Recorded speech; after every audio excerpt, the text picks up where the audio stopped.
Everyone, welcome to Study Buddy. So today's we learn about combustion. देखो, मैंने आपको combustion के बारे में बताया था. combustion क्या होता है मैंने आपको बताया था उस बार पिछले क्लास में. combustion, combustible materials, non-combustible materials, supporter of combustion and combustion.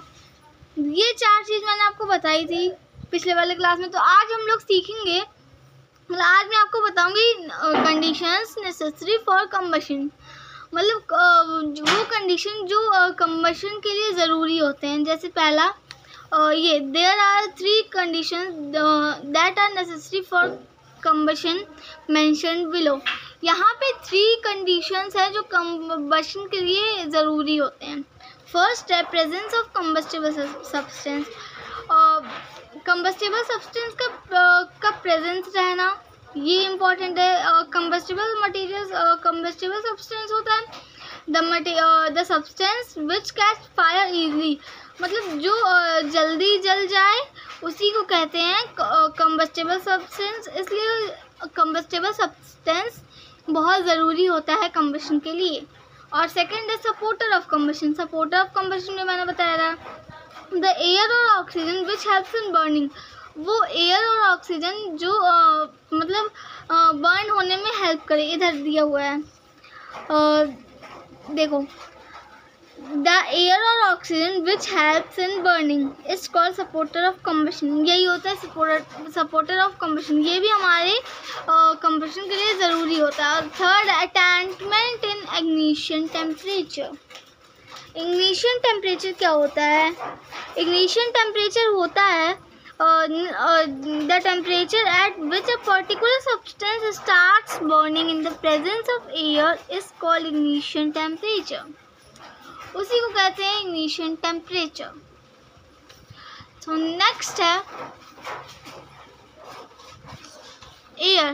Air is necessary for combustion. जो air होता है वो combustion के लिए important होता है. तो मैंने आपको बताया सपोर्टर ऑफ कम्बशन में द एयर और oxygen which helps in burning. यहीं पर दिया हुआ है air. Air is necessary for combustion. Air हमारे कम्बशन के लिए बहुत ज़रूरी होता है. If you light a candle, जब आप कैंडल को जब आप कैंडल को जलाओगे and cover it with a glass और विथ अ ग्लास जार, और उसके जब आप ऊपर एक ग्लास रखोगे it stops burning after some time. वो मतलब बर्न होना बंद हो जाएगा. जब आप कोई भी कैंडल जलाओगे उसके ऊपर आप ग्लास रखोगे, उसके बाद आप वो अपने आप बर्न होना स्टॉप हो जाएगा. After some time this happens because no air is available for combustion. थोड़ी देर बाद ये इसलिए हैपन होगा, ये इसलिए होगा क्योंकि जो no air is available for combustion, कोई भी एयर अवेलेबल नहीं होता है कम्बशन के लिए. नेक्स्ट है presence of combustible substance is also required for combustion. Presence of combustible substance combustion के लिए बहुत ज़रूरी होता है.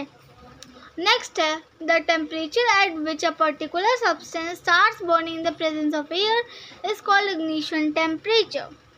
इग्निशन टेम्परेचर मैंने बता दिया. Temperature at which a particular, वो टेम्परेचर जो eight which a particular substance, जब पर्टिकुलर सब्सटेंस स्टार्ट हो जाए, मतलब जलना स्टार्ट हो जाए at the presence of air.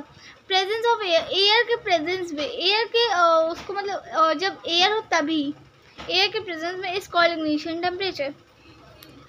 Hence these 3 conditions that are stated above are necessary for combustion.